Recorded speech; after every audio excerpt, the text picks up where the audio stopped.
Mitfordas māsas bija britu aristokrātes, kuras 1930. gados ieguva bēdīgu slavu, bieži vien skandalozu iemeslu dēļ. Šīs 6 sievietes tika iesauktas par hercogieni – fašisti, komunisti, nacisti, rakstnieci un to otru. Tātad, kas tad īsti viņas padara tik pretrunīgas? Un kāpēc viņas mūs joprojām tik ļoti intriģē? Pievienojies man, lai jūs zinātu. Mitforda ģimene, no kuras nāca 6 Mitforda māsas, Anglijā var izsekot savas saknes līdz pat laikam pirms normāņu iekarošanas 11. gadsimtā. Tajā laikā, kad Viljams iekarotājs ar saviem normāņu bruņiniekiem šķērsoja jūru no Francijas, lai iekarotu Angliju, ģimeni vadīja Sers Džons de Mitfords, kurš pārvaldīja Mitfordas pili Northumberlandā, valsts ziemeļos pie Skotijas robežas. Neticami, bet Mitfordi šeit saglabāja savus īpašumus nākamos 800 gadus. Māsu tēvs bija Davids Bertrams Ogilvijs Freemans Mitfords, otrais rezidēls barons Anglijas pāru kārtām. Viņš bija bēdīgi slavens ar savu ekscentriskumu, taču ģimene bija salīdzinoši veiksmīga. Piemēram, viņa vecvecvectēvs bija ievērojams britu vēsturnieks 19. gadsimta sākumā. Viņa māte bija Sidnija Bolsa, kuras tēvs Tomas bija parlamenta loceklis, ievērojams rakstnieks un izdevējs, kurš dibināja vairākus tā laika labi zināmus britu žurnālus, tostarp oriģinālo Vanity Fair. Davidam un Sidnijai pēc laulībām 1904. gadā kopumā bija 7 bērni. Vecākā, Nensija, piedzima tikai dažus mēnešus pēc viņu kāzām. Pamela piedzima 1907. gadā, un drīz pēc tam, 1909. gada janvārī piedzima viņu vienīgais dēls Tomas. Viņa trešā meita piedzima 1910. gadā. Pirms Unitijas piedzimšanas 1914. gada augustā bija neliels pārtraukums. Tas notika tikai dažas dienas pēc Pirmā pasaules kara sākuma, kurā Deivids dienēja Francijā. Jessica piedzima 1917. gadā, un visbeidzot Debora 1920. gadā. Tomas nodzīvoja tikai līdz saviem 30. gadiem, jo viņš tika nogalināts dienestā Otrā pasaules kara pēdējos mēnešos 1945. gadā cīnoties Klusā okeāna frontē. Tomēr māsas gandrīz visas nodzīvoja garu mūžu. Šīs dzīves būtiski ietekmēja viņu vecāki. Deivids bija stingri konservatīvs, kamēr Sāra 1930 un 1940 gados koķitēja ar fašismu. Tas galu galā noveda pie viņu šķiršanās. 1943. gadā Otrā pasaules kara laikā, taču kā jūs tūlīt redzēsiet, Mitforda ģimenes politiskie strīdi bija vēl dziļāki. Vecākā no Mitforda māsām nostiprināja viņu reputāciju kā inteliģentu, bet disfunkcionālu ģimeni. Meitenes tika audzinātas diezgan izolēti, mācītas mājās haotiskā veidā un cieta no tā, ka abiem vecākiem bija vienlīdz attālināta un neirotiska attieksme. Rezultātā Nensija pievērsās plašajai bibliotēkai viņa mājās, Patsfordas namā. Tieši tur viņai pirmo reizi radās literārie centieni. Viņa iepazīstināja ar Britu augstāko sabiedrību viņas 18. dzimšanas dienā 1922. gadā, un pēc tam viņa kļuva par ievērojamu personību starpkara periodā, draudzējoties ar tā laika ievērojamiem rakstniekiem, piemēram, Evelīnu Vo un Džonu Bedžamenu. Tas bija viņas lomā kā vienai no visredzamākajām tā saukto spīdošo jauno cilvēku pārstāvēm. Grupas, kurā apvienojās jaunie britu aristokrātijas un augstākās vidusšķiras pārstāvji, kuri kļuva plaši pazīstami 1920. gados. Britānijā viņi bija tikpat slaveni ar savām ballītēm un pārmērīgu alkohola lietošanu, cik ar savu māksliniecisko un literāro darbību. Tikmēr 1933. gadā viņa apprecējās ar Pīteru Rodu, Sera Ronalda Roda, britu diplomātu un politiķa dēlu. Tā bija nelaimīga laulība, kurā Nensija iesaistījās tikai pēc tam, kad ilgstošās attiecības ar Ērskinu Hamišu, Roslins grāfa dēlu, nebeidzās ar laulībām. Nensija šķiet nezināja, ka Hamišs bija gejs un patiesībā kādu laiku bija attiecībās ar viņas jaunāko brāli Tomu. Tieši 1930. gados Nensija pirmo reizi sāka pievērsties rakstīšanai, iegūstot pastāvīgas kolumnistas amatu žurnālā The Lady, vienā no izdevumiem, ko bija dibinājis viņas mātes vectēvs.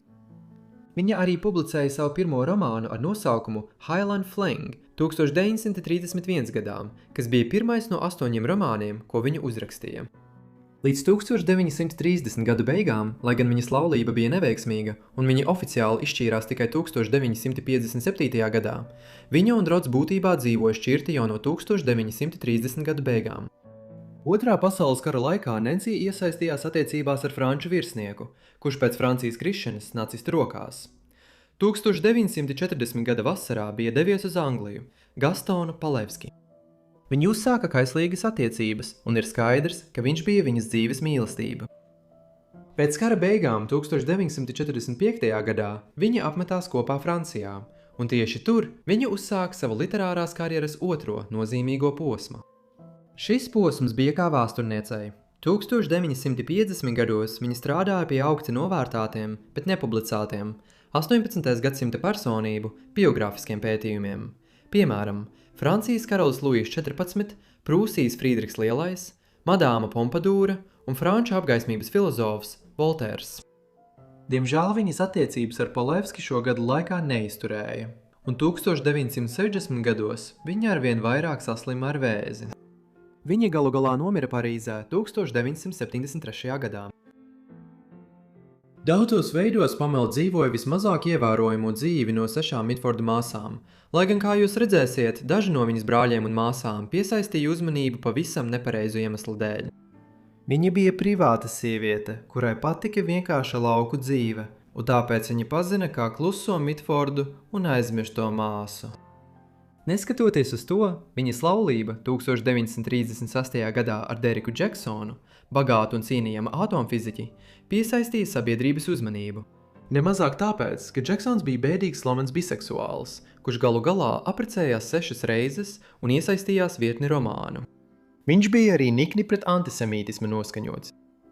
Viņas vienoja kopīga aizraušanās ar izjādēm, taču galu galā viņi izšķīrās.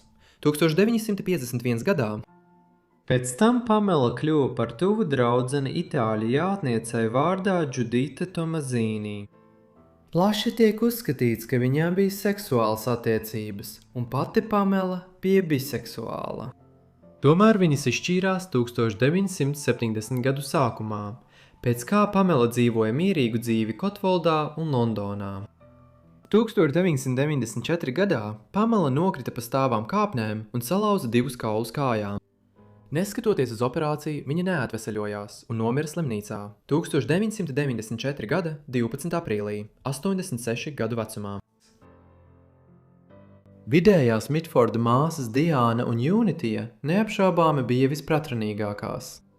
Viņas bija līdzīgas savai mātei, kuras politiskie uzskati bija skandalozi, un kura Otrā pasaules kara laikā atteicās atteikties no atbalsta fašismam.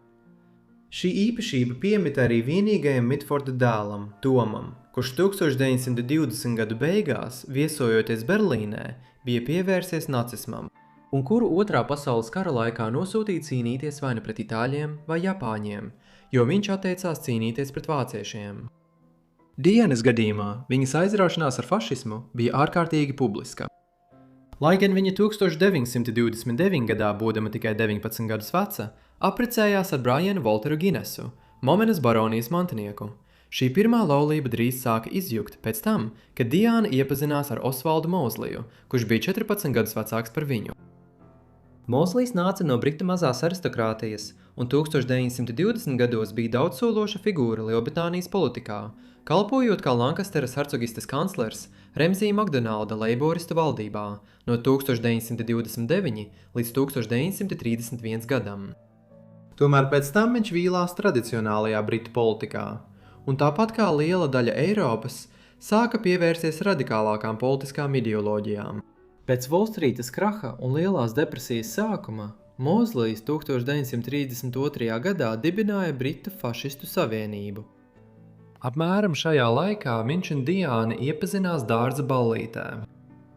Abi bija precējušies, taču Diāna drīz pameta savu pirmo vīru, un Mozlija sieva nomira 1933. gadā.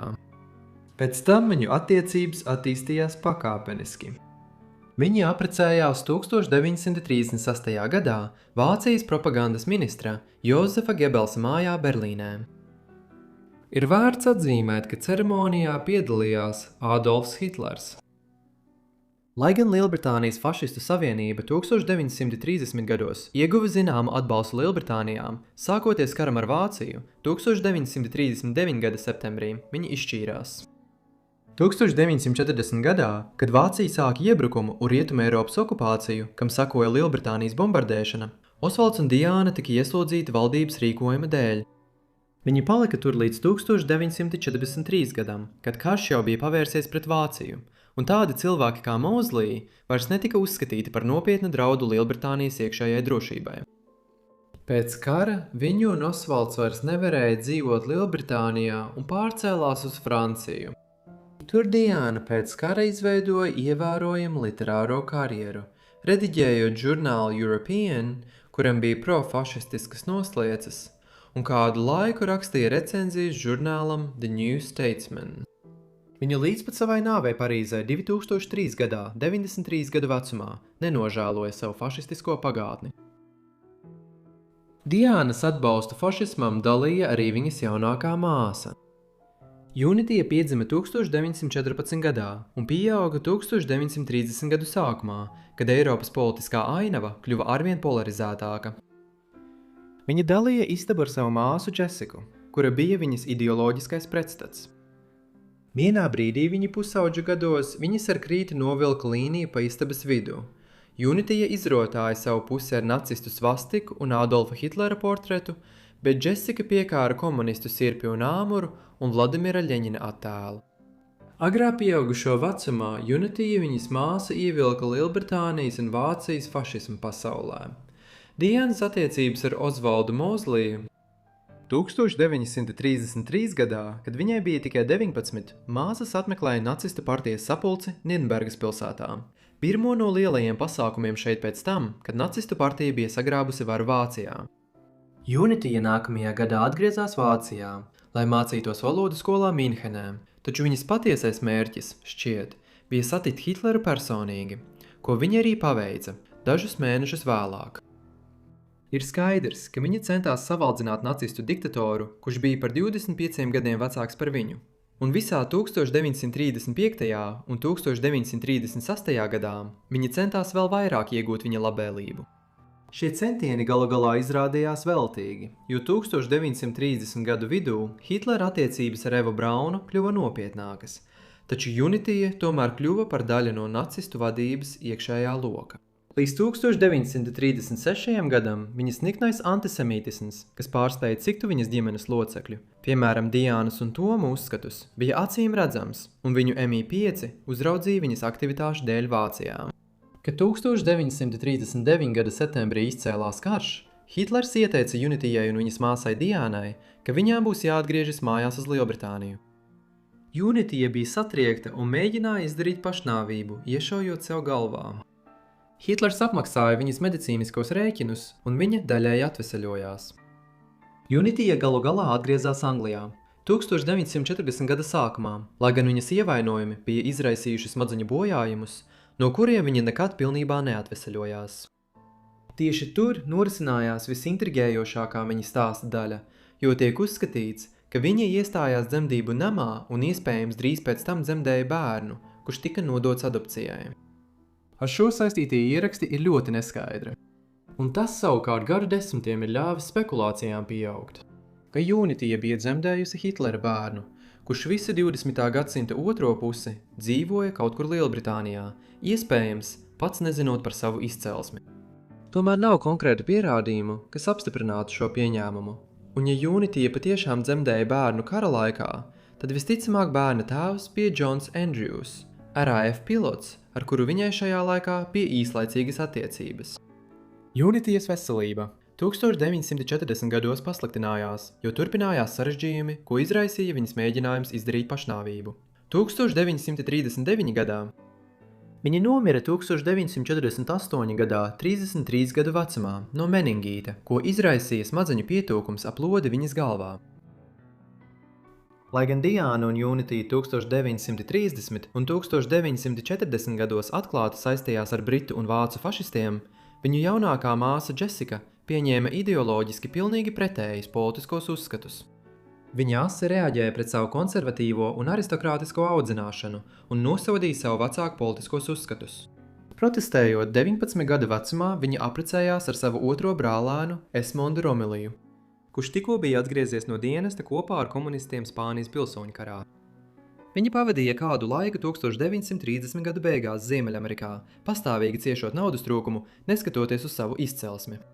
Kad sākās Otrais pasaules karš, viņš pievienojās Kanādas gaisa spēkiem, taču tika nogalināts kaujā 1941. gada novembrī, kad viņa lidmašīna pazuda atpakaļceļā no bombardēšanas misijas pār nacistisko Vāciju. Džesikas dzīves otrā nodaļa sākās 1943. gadā, kad viņa apprecējās ar amerikāņu pilsoņu tiesību advokātu vārdā Roberts Trofovs. Viņa pārcēlās uz Kaliforniju, kur viņa nākamajā gadā kļuva par Amerikas pilsoni. Tur abi iestājās Amerikas komunistiskajā partijā, un šīs aktivitātes noveda pie tā, ka viņus izsauca uz ASV pārstāvju palātas neamerikānisko aktivitāšu komiteju 50. gadu vidū, kad senatora Džozefa Makartija vadītā sarkanā panika bija sasniegusi kulmināciju. Tomēr tieši 60. gados Džesikas slava sāka pieaugt, jo viņa kļuva par vienu no ievērojamākajām Amerikas izmeklējošajām žurnālistēm. Atklājot tumšo pusi visam, sākot no apbedīšanas biznesa Amerikā, līdz agrīniem atmaskojumiem par Amerikas cietumu sistēmu. Viņa sarakstīja daudzas grāmatas, tostarp autobiogrāfiju ar nosaukumu Par dumpiniekiem, kurā viņa analizēja savas ģimenes savdabīgo politiku un izcelsmi. Starp citu, Jessica Mitforda ir tikusi slavāta no tādām personībām kā Christophers Hitchens un J.K. Rowling par viņas drosmīgajiem politiskajiem uzskatiem žurnālistikā. Viņa galu galā nomira no plaušu vēža 1998. gadā, 78 gadu vecumā.